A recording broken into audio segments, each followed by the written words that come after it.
আমাদের ভয় দেখানোর চেষ্টা করছে, কিন্তু কোনো লাভ নেই, আমরা সবকিছুই নষ্ট করে দেব। চলো,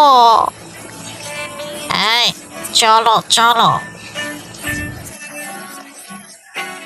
এই যে ধরেছি, থাম, আজকে সে তো মেরেই ফেলবো। হ্যাঁ, হ্যাঁ ঠিক করেছো বাবা, এই নে। হ্যাঁ, কেমন লাগে দেখ।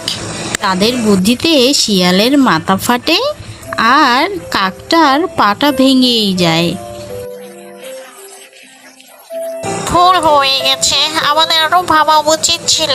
আমি আর তোমার সাথে যাব না, আমার ভুল হয়েছে। তোমার ফাঁদে পড়ে আমি আমার পাটাই হারালাম। তোমার সাথে আমি আর নেই, ক্ষমা করে দাও।